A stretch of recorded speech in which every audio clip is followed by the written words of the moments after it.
The streets of New York City erupted in chaos on November 10, 2016. In front of the Trump Tower and beyond, rioters were busy protesting Donald Trump's recently announced victory in the US presidential race. Streets filled restlessly with traffic or became closed off entirely. In the most extreme cases, city blocks even transformed into mini battlefields, where supporters clashed with protesters verbally and physically over the sounds of police cars called in to quell the mayhem. And then, somewhere mixed in the cacophony of New York City's streets was peace and quiet. Two young men and a game, chess. With the uproar going on outside, the silence this dim-lit room offered was as serene as it was surprising. One almost wouldn't be able to guess that a crowd of hundreds sat in the dark to watch these two illuminated men bounce wooden pieces across 64 chiaroscuro squares. Their hands seemed to move with inner alacrity and enigmatic purpose that captivated the eyes of not just the silhouetted crowd, but a growing online crowd of millions. Therefore, the conflict going on outside seemed nowhere near the strange importance of the complex and bloody war that these two men were engaging in. Around 600 million people play this ancient game of fictitious war today, and out of those many million, only the top 30 can make a living off of it. And out of that minuscule slice of players, only 2 were allowed to sit down at this small, seemingly ordinary table and compete for the title of world champion.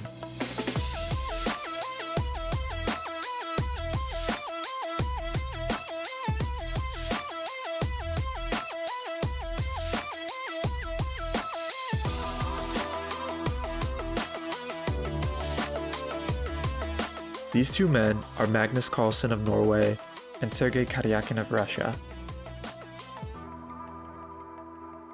The match will be a best of 12 games, with tiebreaks added if necessary.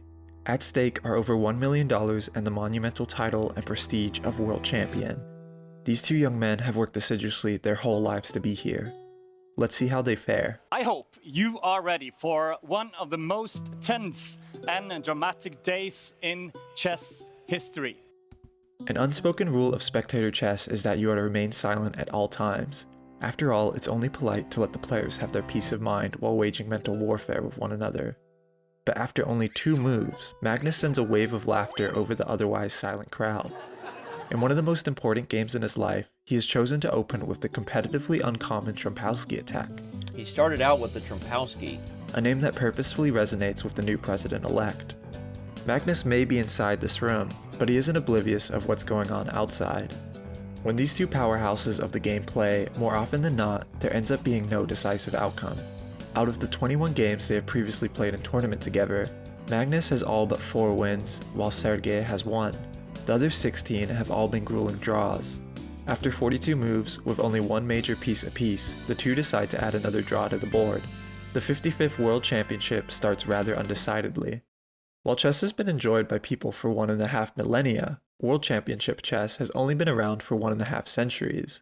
The first showdown occurred in New York City in 1866, where the 2 leading players at the time, Wilhelm Steinitz and Johannes Sukkertort, played for the first ever title of World Champion. In this hard-fought match, Steinitz came back from a 1-4 deficit to win the World Championship title 10-5, in perhaps the most thoroughgoing reversal of fortune in the history of World Championship play. It was a dramatic start to the legacy that is World Championship chess, and it highlighted the trend. Over 40% of World Championship matches have witnessed the winner coming back from behind to win it all, and it's in these impressive comebacks that the true brilliance of chess and the ruthless determination of its players can be put on display for the world to see. For example, Juve vs Alekhine in 1935, where after Game 7, Juve was down 1-4 but clawed his way back in a 30-game set to ultimately win the World Championship title 9-8. Another famous example is Fischer vs Spassky in 1972. With Cold War tensions rising, it seemed as if the whole world was watching these two men symbolically compete.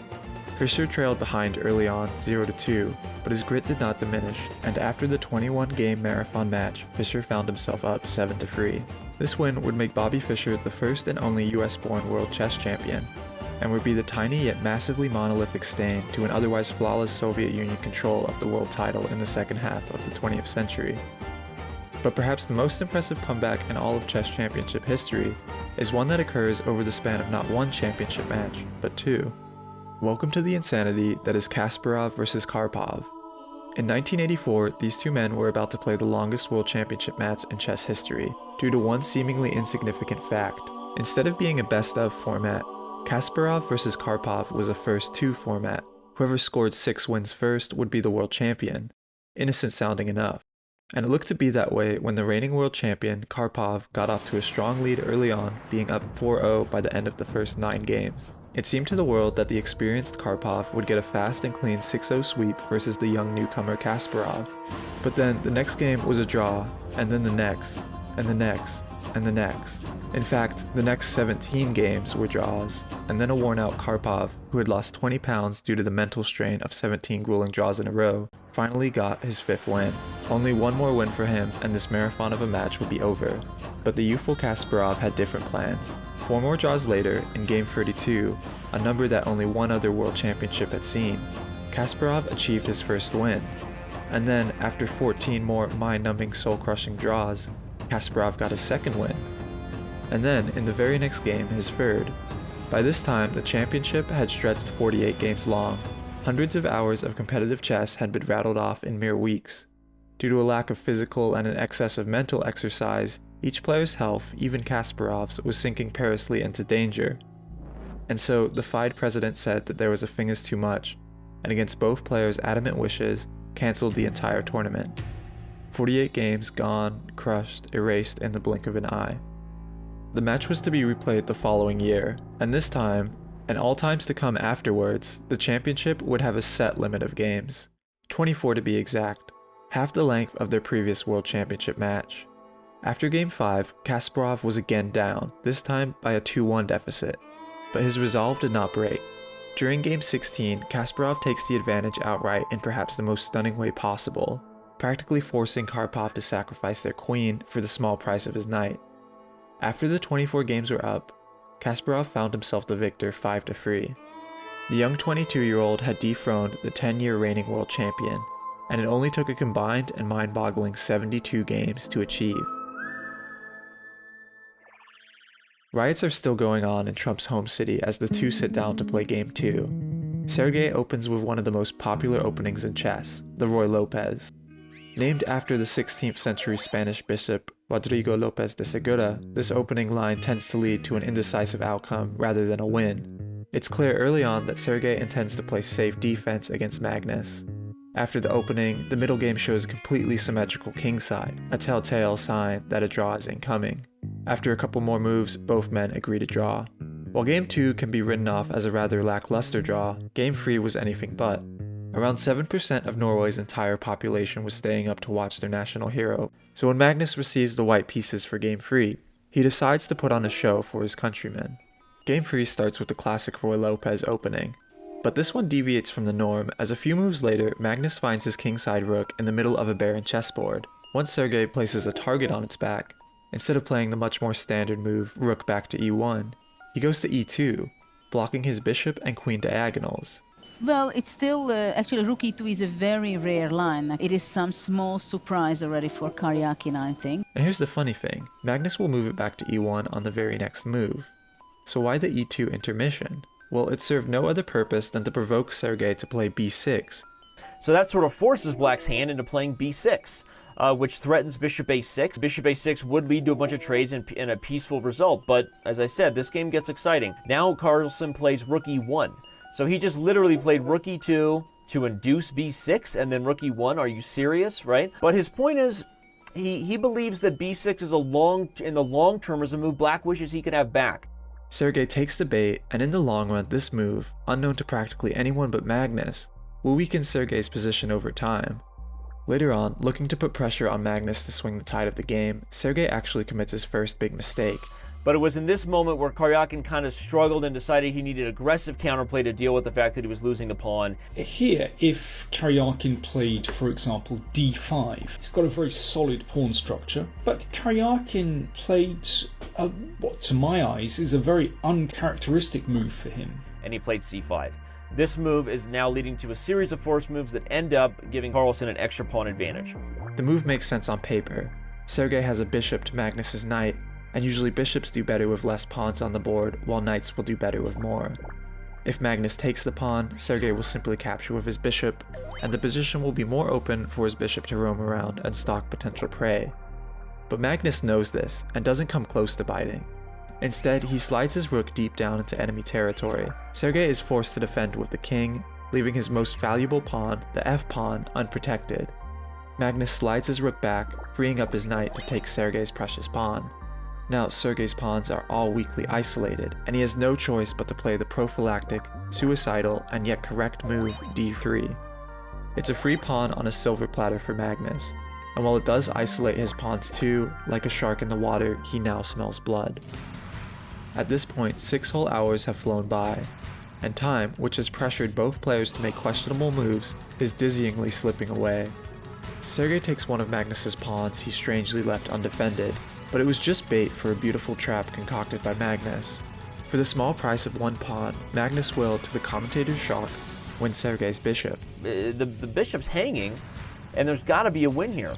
But afterwards, Magnus finds his pieces congested, and Sergei's king suddenly attacks his rook, his knight, and his pawns simultaneously. Magnus can only save 2 out of the 3, and decides to leave his pawn undefended. It's what Sergei wants. If he can somehow manage to take both of Magnus's pawns, it's a theoretical and quite simple draw. But instead of taking the defenseless pawn right away, Sergei should attack Magnus's knight with his rook. The b-pawn should not be captured, and the f-pawn should not be captured either. That too is poison.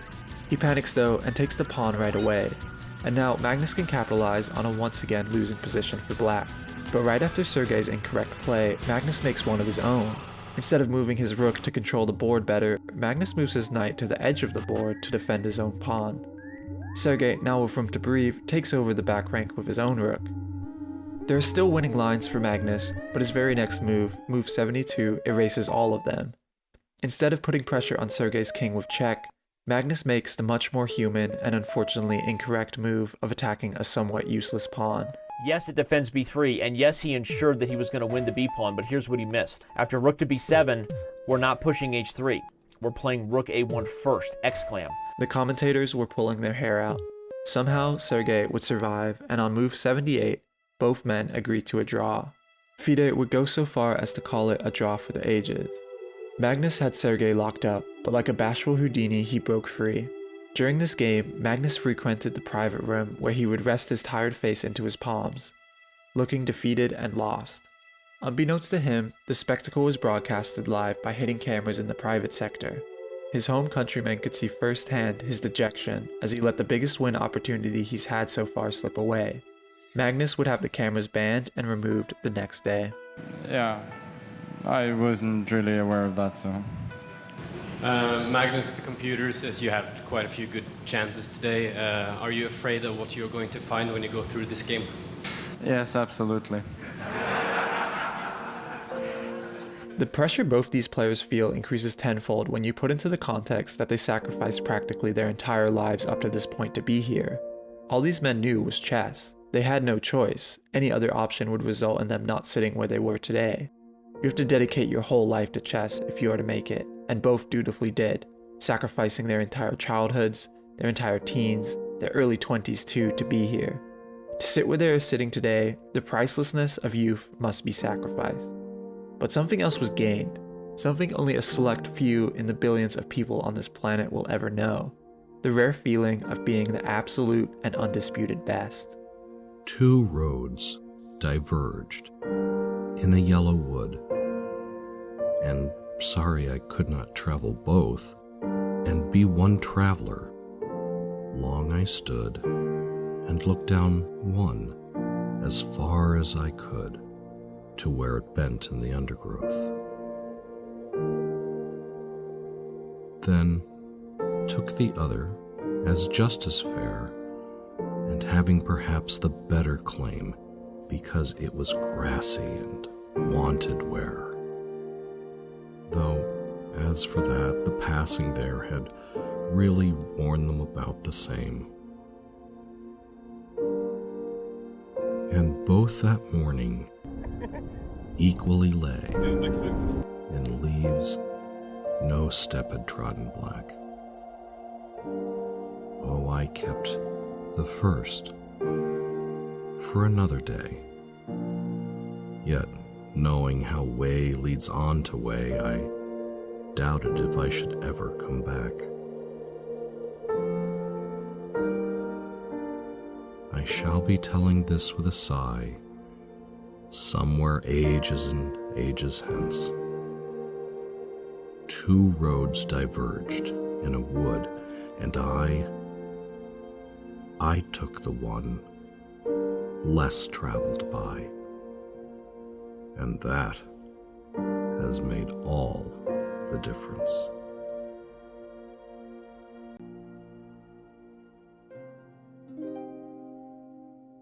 Born in Simferopol, Ukraine, in a tiny free-room apartment cramped with his extended family, Sergei Karyakin started learning chess when he was 5 years old. His dad noticed Sergei watching chess on TV, and he soon bought a chess set out so the two could play together. And Sergei quickly demonstrated an ability so monstrous, methodical, and apparent that later that year, he would be the one playing chess on TV. His father realized he had a prodigy on his hands and decided to walk his young son down a road less traveled. When he was not even a teen, Sergei dropped out of standard schooling to attend a chess school no more than 100 meters away from where he lived. For 9 hours a day, all of Sergei's focus willfully poured into the same 64 black and white squares. Soon, his talents echoed throughout Ukraine, and Alexander Mamat, head of the famed Mamat Chess Club, invited Sergei to study at his school. With its enticing track record, his entire family moved cross-country just so he could attend. Переезжать в Краматорск, конечно, это было очень сложное решение. Это уже было поставлено на то, чтобы переехать, чтобы он уже стал чемпионом мира. Sergei continued to play his part and sacrificed his precious youth at the chess club. At 13, he boasted that he could win the world championship at age 16. Suspiciously reminiscent of the young boy Beth Harmon plays in the Netflix miniseries The Queen's Gambit. I will be world champion one day. When? In 3 years. You'll be 60 in 3 years.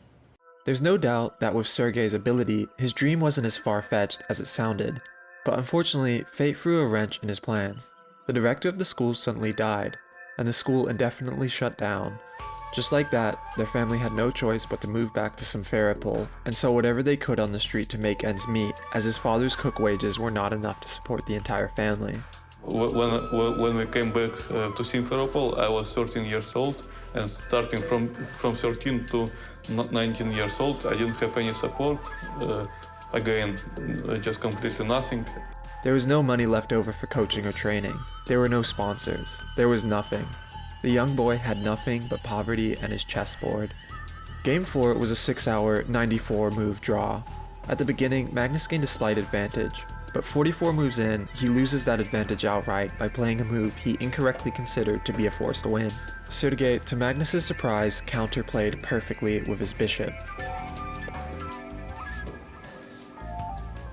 All right, Magnus, what's your reaction to this ending in a draw? It's disappointing for sure. But, you know, I'll try again next time. For Game 5, instead of the standard word Lopez, Magnus chooses a very uncommon opening for him, the Italian, hoping to catch Sergei and his team off guard. But if anything, it was Sergei who had the slight advantage after this more flexible and dynamic opening. Karyakin instantly smelt blood. It didn't help Magnus's case that late into the middle game, he blunders on the 41st move. Instead of sliding his rook to start an attack on Sergei's king, he blocked it outright by retreating his own king to g2. For the first time in the entire match, a winning line was available to Sergei. All he needed to do was find it. But the path to victory seen by the computers was mind-meltingly complex. And 10 moves later, Sergei saw that he couldn't transform his advantage into a solid win. He agreed to accept yet another draw. But unlike the previous draws, this time it was on Sergei's terms. While Magnus in 2004 was the second youngest player in history to receive the prestigious title of Grand Master, Sergei Karyakin, right before his support evaporated in 2003, at 12 years and 7 months old, became the outright youngest. There are thousands of Grandmasters of chess, and he beat them all, including Magnus, to it. With this accomplishment, he was not about to stop walking on the path less traveled. Although he didn't become world champion at 16, in April 2005, Sergei broke into the top 100 chess players. And despite being alone in his efforts, he kept rising from there. At 19 years old, Sergei found himself 13th in the world. It was enough for Ukraine's neighbor, Russia, to take notice of Sergei. While the Ukrainian government rejected pleas from Sergei and his family to support his chess talents, the Russian Chess Federation welcomed him with open arms. In 2009, they offered to financially support him and his entire family. All he had to do was renounce his Ukrainian citizenship and move to Moscow. Sergei's life was chess and his family, so it's no surprise that he eagerly agreed. Playing with the Russian flag, Sergei in 2012 outplaced Magnus Carlsen by a whole point to dominate the World Rapid Chess Championship and become, for the first time ever, a world champion. While not as prestigious as the well-known Classical World Championship, it was a huge win for Sergei and Russia. But it wasn't just on the chessboard that Sergei showed his support and admiration for his new home country. In 2014, Russia invaded and annexed the Crimean Peninsula, Sergei's birthplace, from Ukraine, and in doing so would start the ongoing Russo-Ukrainian War. В Российскую Федерацию. Не сомневаюсь в вашей поддержке. Sergei from day one expressed his patriotic support for Russia moving forward. His stances would become so strong that Sergei would later be kicked out of attending half a year of FIDE chess tournaments in 2022, and early on his staunch views were enough to alienate him from many of his old Ukrainian chess friends and coaches, who didn't really know what to say to their once friend. Since Russia annexed Crimea, suddenly he started to be so pro-Putin supporters. For us in Ukraine, it's a little bit not understandable because you spend so much time in Ukraine. We were many years friends. If you are make such a statement in some aspects, I think you also support this kind of war, this kind of aggression, which is, I think, not good. But okay, I mean, the life continues. Maybe if it's possible, I don't want to speak too much about it before the match. Okay. Can we just? Yeah, if you don't want to, it's okay. It's totally okay. But Sergei didn't care. Russia stepped in as the young man's savior when he needed it the most, and he would give his all to pay it back. This was the path less traveled. This would make all the difference. The halfway game wasn't drawn out, and it wasn't necessarily hard-fought either. After just 32 moves and a little less than 2 hours of play, both men, like tired boxers in the ring, agreed to end it there. When are you expecting your first win?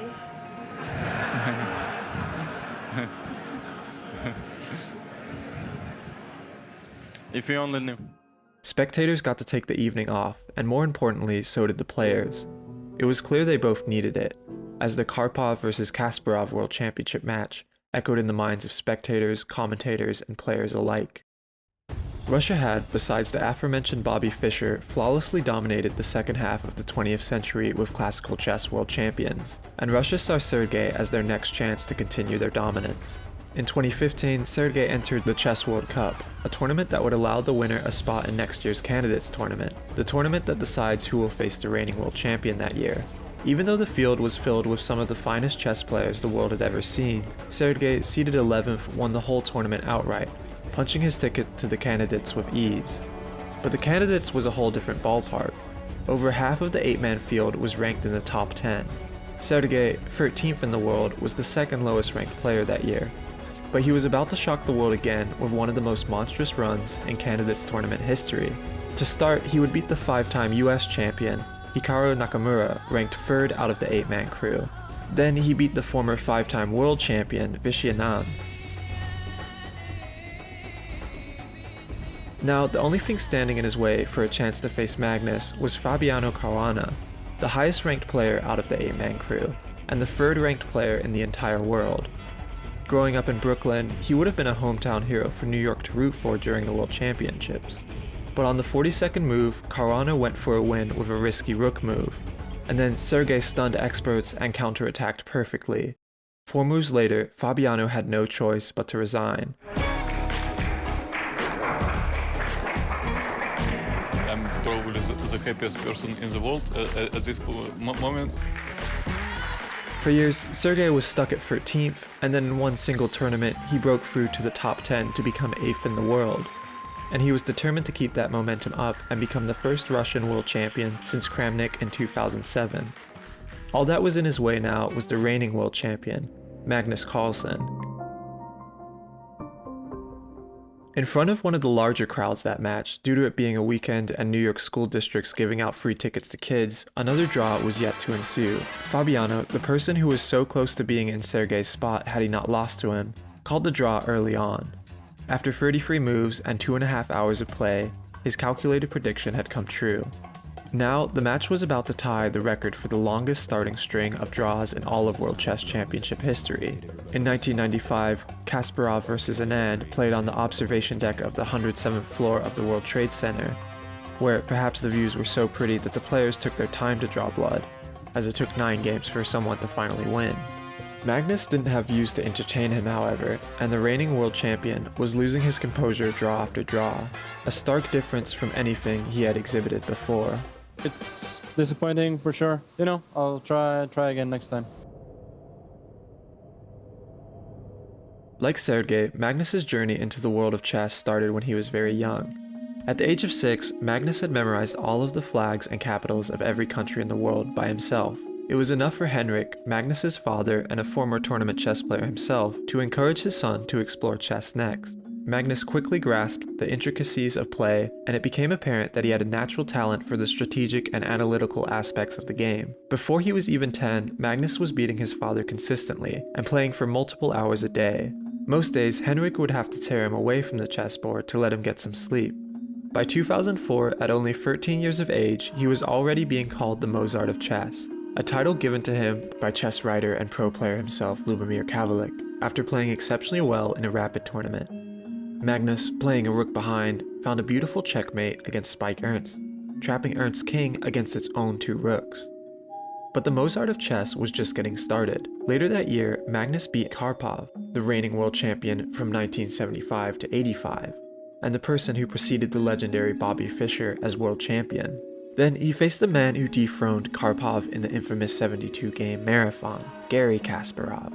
Magnus was ranked in the 700s. Kasparov was still number 1. After Kasparov showed up half an hour late, he sat down to face his youngest opponent ever. Quickly into the game, Magnus can be seen strolling around while Kasparov stays sitting, pondering heavily about his next move. As soon as Kasparov moves, Magnus instantly retaliates and continues to watch the other games. This practically aloof behavior visibly shakes Kasparov up. How could a 13-year-old have so much confidence against the world's number 1? They end up unbelievably drawing. Magnus would end that year by receiving his biggest sponsor yet, Microsoft, and being awarded the title of Chess Grandmaster, the second youngest in history at that point behind Sergey. Fast forward through the years and exceptional wins. In 2013, Time magazine names Magnus Carlsen one of the most influential people ever. And in his introduction, Kasparov is quoted saying, "We will soon be living in the Carlsen era." In his famous 60 Minutes interview, Magnus can be seen playing an exhibition match against 10 Harvard lawyers simultaneously, while blindfolded. Magnus won each game handily, keeping track of 320 pieces on 10 separate boards all in his head.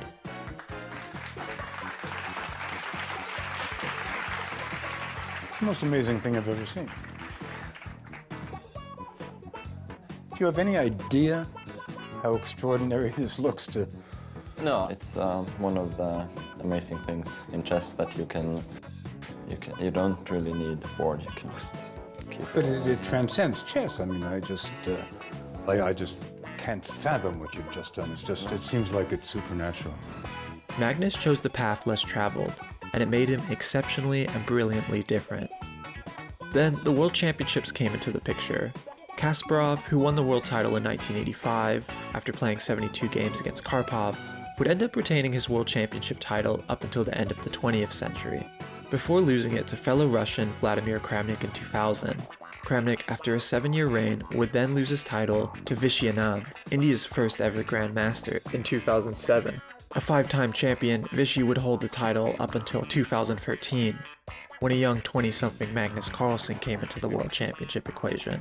Commentators during this match exclaimed that although Magnus recently became the world ranked number 1, he had little to no chance of winning.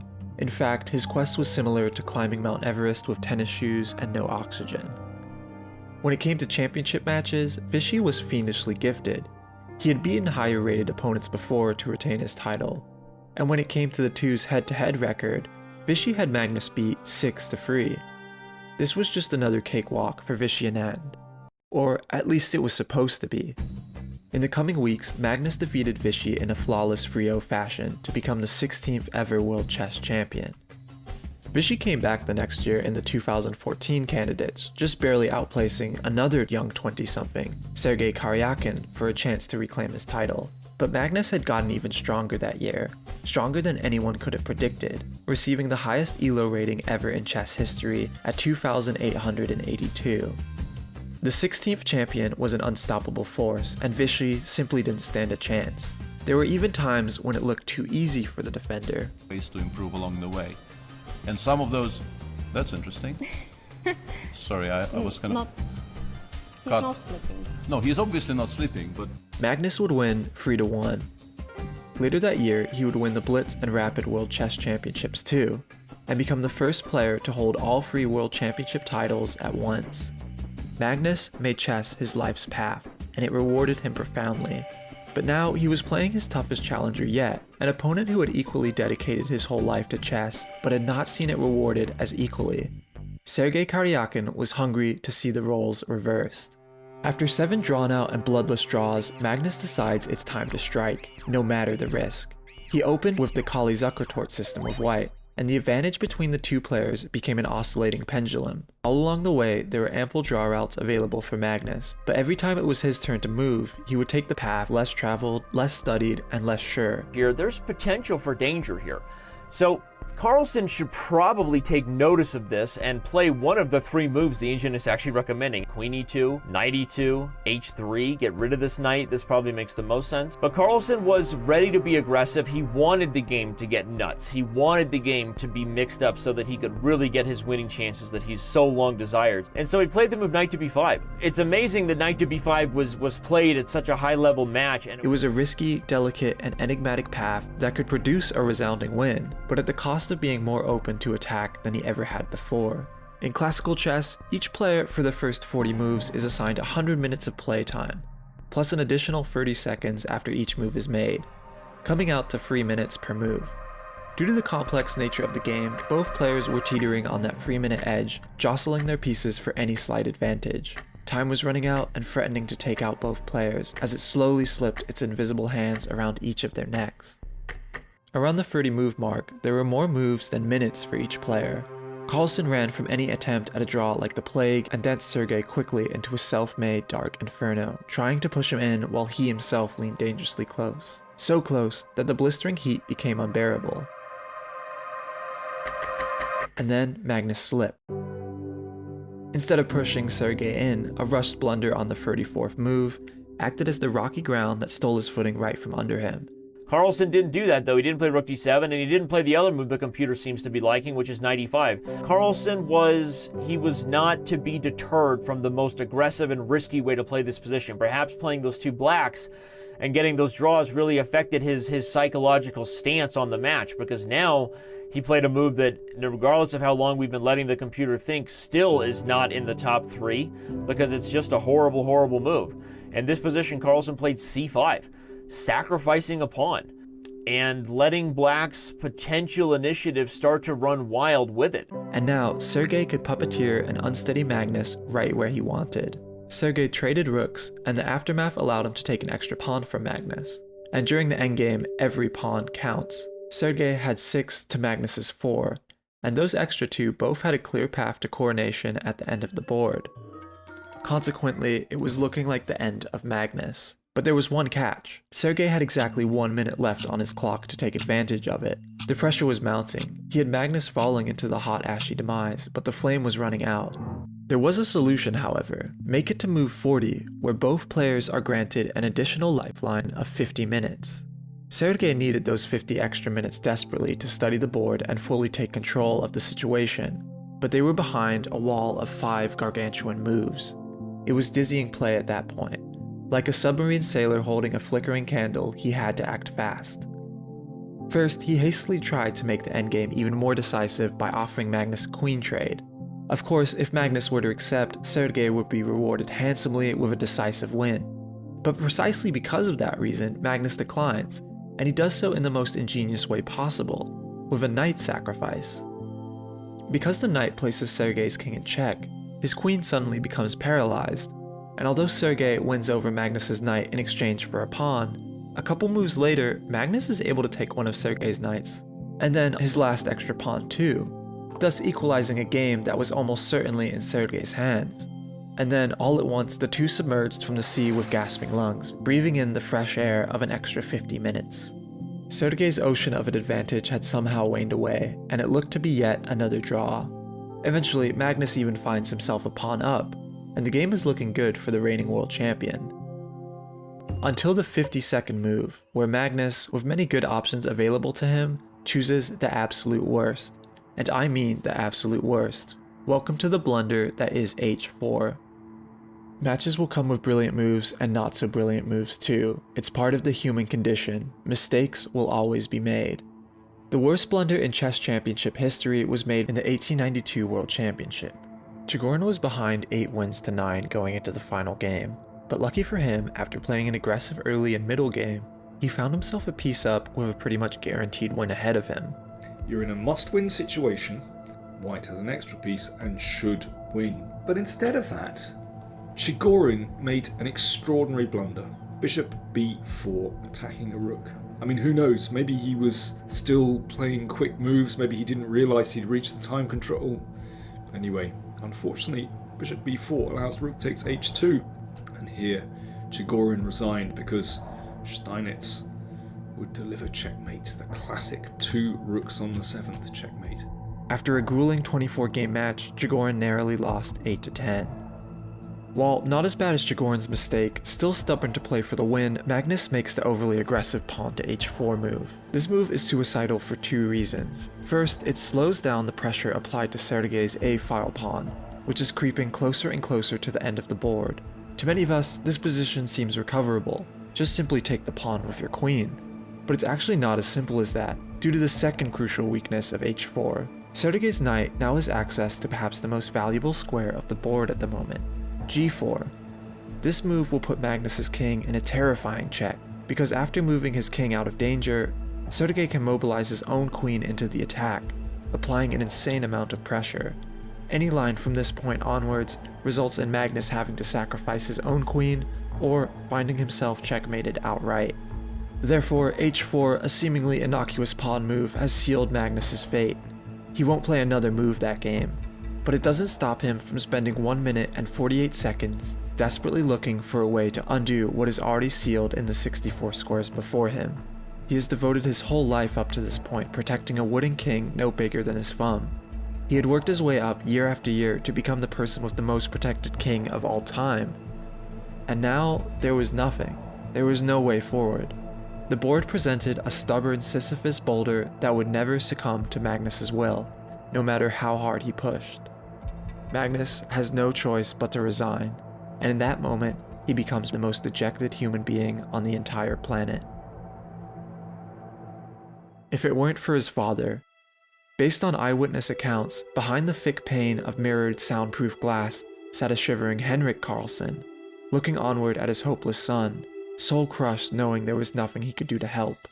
His father had been to practically every one of his son's tournaments, even taking a year off to travel with his teenage son so he could play the world's best. Magnus says he wouldn't be able to tolerate this life if it weren't for his father, who's always there for him. When you travel with Magnus, what's your role? I'm a servant. But even now, after all his son had accomplished, he still became paralyzed, mentally imploding at the thought of not being able to help his own son when help was needed the most. For the first time in Magnus's World Championship history, he is trailing behind. Before players make it to the official press conference, reporters from other news outlets have an opportunity to stop players and ask questions. Usually both players would give quick responses and be on their way to the press room. But on this occasion, Magnus didn't say a word, while Sergei happily answered questions about how it was like to win his first game of the match against the world champion. The result was Magnus showed up early to the press room, before the host speaker even showed up. Both players are required by contract to attend post-game press conferences. If a player were to forego a post-game press conference, a hefty 10% of the $1.1 million prize pool would be forfeited. This would result in a loss that would be over what most of the best professional chess players make in a year. Magnus, exhausted and dejected and alone, camera clicks by the hundreds, decided to go with the wind and not give a damn. That press conference would only feature Sergey, who with his win of Game 8 simply needed to tie 4 more times with Magnus to become the world champion.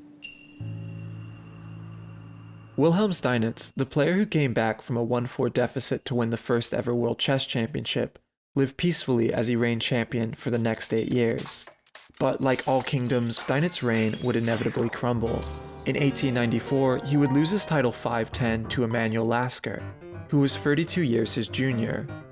Steinitz spent the next 3 years in preparation to win his title back, but when the rematch happened in 1897, Lasker destroyed him even more thoroughly at 2-10. After such a crushing loss, Steinitz's whole psyche just cracked. Shortly after, he became institutionalized in Moscow for 40 days, ranting to his fellow inmates about the wonders of chess. When none of them wanted to talk or play chess anymore, he took to an unplugged telephone and claimed he was calling God to play chess with him instead. 3 years later, he died. The first world titan of chess was left broken after losing the very title that made him one. And then there's Bobby Fischer, the high school dropout from Brooklyn who had symbolically challenged and brought down the unstoppable Soviet Union to become the world's 11th chess champion. When he returned home, he gave no speeches and signed no autographs. He turned down millions of dollars in sponsorship offers and locked himself away from the public eye, living as a recluse. Fischer would hardly play competitive chess again, and his health, physical and mental, was slowly deteriorating. Soon, the old Fischer was hardly recognizable. He went on frequent anti-Semitic and anti-American rants. This is all wonderful news. It's time for the U.S. to get their heads kicked in. It's time to finish off the U.S. once and for all. This just shows you that what goes around comes around, even for the United States. America's chess hero had fallen.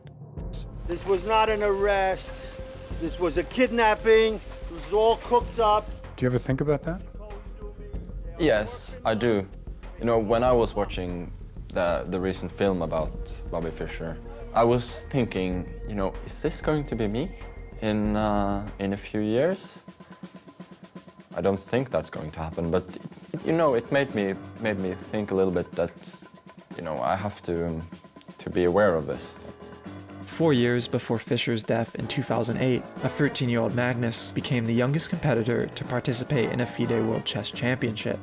Magnus, with Henrik lovingly by his side, flew down to Libya for a chance to face the #1 player Garry Kasparov for his title, but he didn't even get close to facing the world's #1. Because in the early rounds, he lost to Levon Aronian. That loss made the young Magnus's whole world fall apart. Now that boy was back 12 years later, dejected and fearful. He sat alone in his hotel room, knowing that he was the best, but he only had 4 minuscule games to prove it. The two finest chess players the world had to offer at the moment couldn't look more eerily different from each other. Sergey had a cautious, collected confidence about him, while Magnus looks as someone who has lost everything and was manically trying to take it back. Magnus's opening fit the look, as he played the relatively new, enigmatic, and complex opening called the Archangel. In doing so, Magnus was trying to catch Sergey, who had undoubtedly studied Magnus's games religiously, off balance. But Sergey was prepared, and without missing a beat, counterattacked all of Magnus's advantages. Soon it was Magnus who was caught off guard, and on move 23 he sat there idly, digging into his precious time. In this situation, when Carlsen played the move knight to e7, was this another blunder? Yes. Could it cost him the game? Yes. After that, Sergey's confidence increased, and he found himself slightly holding the advantage for the next handful of moves. He even took on the offensive role, taking a pawn for his bishop, and soon the chess engines located the possible path to victory for Sergey. But it was outrageously complicated, too much so for Sergey to see it. While the wind simply dissolved away from the imaginary battlefield, Sergey's smile did not. Game 9 would be another draw, and now he had just 3 more to go. Game 10 would happen on Thanksgiving Day. The crowd was bustling as spectators poured in to see if Magnus, now the underdog, could bring it back. Magnus has been down before, and it's precisely that reason why he's the best. He will always, no matter what, get back up.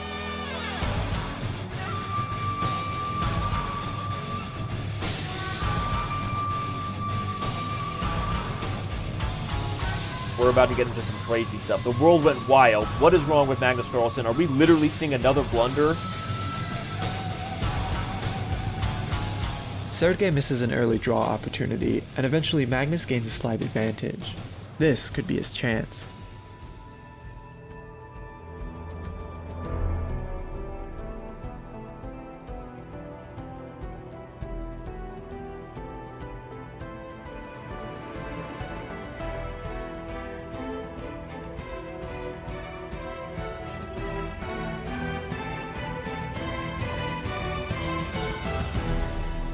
On the 56th move, Sergey cracked. Trying to gain the advantage back, he slivered his rook deep into enemy territory, but it's exactly what Magnus wanted. Like a shark smelling blood, he knew there was a winning position on the other side. He just had to find it.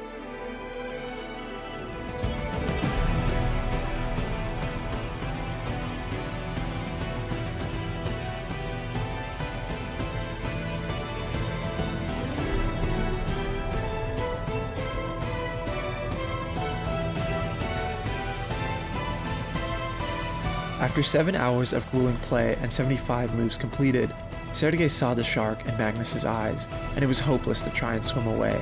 Amazingly, Sergey resigns. Magnus had earned his needed win on the 10th game of a 12-game match. It was chess's version of a borderline photo finish, as now, in Magnus's words, the two men were fighting on equal terms. 2 more games to go. I wanna be the very best. Game 11, a 3-hour, 34-move tie. Sergey had white for the last time in the classical phase, but instead of trying to win, he played defensively, utilizing the Roy Lopez opening once again. Game 12. Shockingly, there was practically no audience for the last classical game of the match, as the organizers decided at the last minute to raise the price of attending Game 12 astronomically high, into the hundreds of dollars. I'm not a criminal. Therefore, the last match was a ghost town, and Magnus and Sergey were sitting alone in the main room, waiting to attack. And bam, just like that, an explosive 35-minute period passes. Rook's gone, knight slayed, queens destroyed. After the fastest massacre of the whole event, a draw was decided immediately after. It was time for the football shootout-esque rapid category. 4 games, 25 minutes aside each, plus an additional 10 seconds per move. If all of these 4 games resulted in another draw, Blitz is next, where each player only gets 5 minutes with an extra 3 seconds added per move. If players are still tied after 10 Blitz games, there's one end-all be-all category. Never before played in a world championship, if somehow both competitors are still tied after 26 games of chess, the controversial Armageddon was designed to ensure a winner by the end of play. Whether you or your opponent get white or black is a 50-50, completely luck-based. Usually this wouldn't be a problem because almost always there is another game played after where you switch colors with your opponent, but with the Armageddon, it's just one game. It's essentially a blitz game, except whoever is the winner of white gets an additional minute of playtime. But the catch is, white needs to win. A draw in Armageddon entails black taking the game, and in turn the whole match. It's an all-or-nothing format that both players would love to avoid. As well as being Magnus Carlsen's birthday, November 30th would be the start of the tie-breaking phase. 4 rapid games would be played back to back to back to back.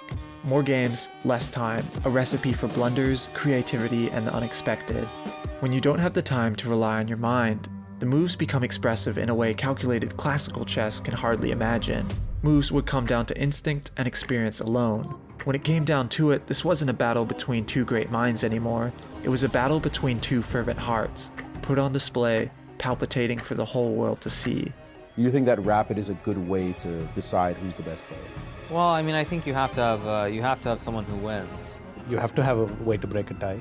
12 games is a lot of games, so you have a chance to prove that you're better. If you cannot prove, okay, you either play forever or okay, you just speed things up. Game 1 turns out to be a 37-move, 55-minute draw. Actually, And very there's a simple draw. too. The first game Yeah. of the tiebreak ends in a draw. On to the next. Magnus opened strong, catching Sergei off guard. Unsure how to counterattack, the Russian ate up most of his precious 25 minutes early on. And his moves, although great, were not enough to match Magnus's. Soon, wins became available to the world champion. In this position, still with a huge advantage, Carlsen should do anything that just keeps the pieces on the board. But the crowd tumbled in their seats as Magnus missed an opportunity for a win. But then he decided to trade queen and go to an angle where not only do the queens come off the board, but immediately another set of pieces come off the board, decreasing the chances that the minors can ever fully coordinate and now play the rook. And then another on the 73rd move, by moving the wrong bishop. And that was with this horrible move, bishop to g4. Might even be worth 2 question marks. But as long as Magnus kept on the pressure, his opponent would eventually lose by time. Soon, Sergei was down to a minute, then 30 seconds, then 10 seconds, then 5 seconds. With Sergei only having 4 seconds left on the clock, he made the draw-ensuring move. Karyakin took 0 time and immediately played rook to e8, preventing bishop f8, and all the fans, everybody knew something had gone wrong here for white. By the skin of his teeth, he survived game 2. The crowd, the commentators, the world was in shock. Magnus had the advantage open in the palm of his hands, and he let it fly away. The most difficult thing for Magnus in this match that he knows exactly how tough Sergei is. So the tension is really growing, and maybe this is what he needs, all this tension and being a little bit scared in a positive way, so he will be able to give his best. Judith Polgar, the main commentator of the tiebreaks, at her peak was ranked 8th in the world. Many male chess players didn't think a female could even make top 100, let alone top 10. The elite chess players at the time weren't convinced of Judith's abilities. World champion Garry Kasparov had gone on record saying that Judith is a trained dog. She has fantastic chess talent, but is after all a woman. No woman can sustain a prolonged battle. She will never be a great grandmaster. Instead of letting those words get into her head though, she let them in as fuel. When she found herself sitting beside Kasparov at a rapid tournament, this was her chance not only to bend his perception, but the ubiquitous collective perception of women in chess.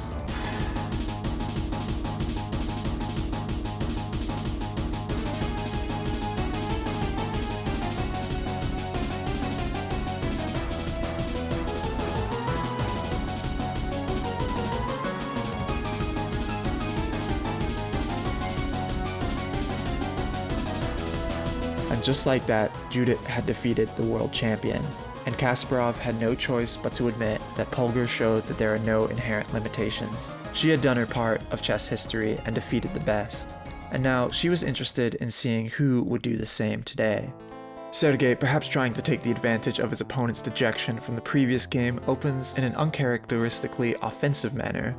But instead of dejection, Magnus responded with surprising confidence. There was something new in his demeanor, something that said not only I can do this, but I will do this. 1.5 minutes on the clock for Sergei Karyakin. I have a feeling that Magnus will win this. Karyakin. Bishop f1, rook a2, what a pressure by Magnus. I mean, it's On crazy defense to have such a with position again. 1 minute and 20 seconds left on the clock. The question is, will Magnus Carlsen be able to capitalize on a winning position? We're going down to 15 seconds for Sergei Karyakin. Sergei desperately looked over the board, but all he saw was a heap of broken, uncoordinated pieces where they once stood tall. Yeah, but the thing is, the problem rook b1 is the Will only Sergei move that he's Karyakin spending crack for the time. first 7, time? We have 6. 5. And he does not play rook b1. Rook takes c7. But rook a1, no? Rook a1 is the move for Magnus. Just picking up the bishop? Oh, look at that. 6, 5, Yes, he 4, resigns. 3, Magnus won it. He resigns. and Magnus Carlsen has won the first game of the tiebreak. And that brings us to the final game of the championship. One would expect Magnus to go on the defensive for game 4, but shockingly, his play is just as attack-oriented as Sergei's. Both players are looking for a win here, as a draw is simply unacceptable at this point. But while Sergei is forced to look for a win, Magnus goes for the win none other than to prove a point, that he is chess's greatest player alive. But it's going to be tough. During the middle game, Sergei catches a break. He finds his rook and queen threatening Magnus's practically defenseless king.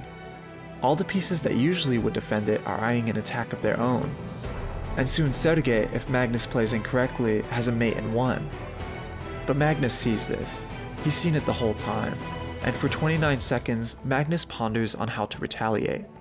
and the result of this pondering delivers one of chess's greatest moves ever.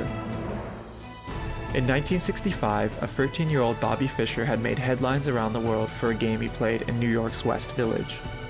In this game, Fischer, playing as black, stunningly sacrificed his queen early in the game on the 17th move. His opponent, Donald Byrne, one of the country's best players, accepted the queen sacrifice, thinking it a blunder by the younger opponent. It turns out that it was one of the greatest moves chess had ever witnessed. Fischer, move after move, trapped Byrne's king and took material all along the way in one of the greatest multi-move thought-out strategies ever, in what would be crowned the game of the century. Perhaps provoking the new game of the century, Magnus moves his unprotected queen right in front of Sergei's king. Whoa! What a way to finish off a world championship. Amazing combination by Magnus. He couldn't capitalize. Scintillating. He couldn't capitalize on winning on 3 occasions during the match, but Magnus Carlsen bounced back, and after winning the 3rd and the 4th game of the tiebreak. When two of the finest chess players in the world face off, every now and then spectators get to witness, just for a glimpse, the secret and mysteriously alluring garden of chess. This legendary and timeless queen sacrifice is proof that, in the computer-dominated world, human ingenuity and creativity will always triumph. Magnus, with a move so sublime that it would ripple the chess world and perhaps create the spark that would light the chess renaissance to come, proved in an unfathomable fashion that he was worthy of the title of World Chess Champion. Magnus seized the moment, the championship, and the breathtakingly beautiful creativity of chess itself. Ladies and gentlemen, thank you very much for your support. I want to thank everybody. It was actually a very nice atmosphere during the match. I was happy to come here after the games every day to express my feelings, and thank you for your support, for your applause, and still it was fun, and I tried. But now I want to get home, as my wife told me that our son he started to make his steps. So I want to see. He held his head up high in the face of defeat, and it paid off. Only a month later, he would become the World Blitz Chess Champion, outplacing Magnus in the final round with a brilliant sacrifice of his own. And his young son, who had just learned to walk, would now be able to call his dad a multi-world champion. Magnus also had some words on fatherhood, but this time they were for his own father.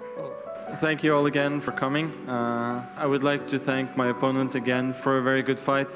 I would like to thank the fans, my own sponsors, my chess team, my family, my mother and my sisters who came here for a long time just to support me. I think that's why they came anyway, not because it's New York City and they wanted to shop.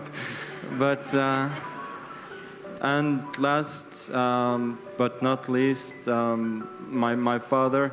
He's really the best support I have. He's the best person I know, and he always sacrifices his time and energy for me to be able to perform in the best way I can, and he has done so for well since I started to play, and I'm eternally grateful to him, even during difficult times. So thank you very much. You mean all to me.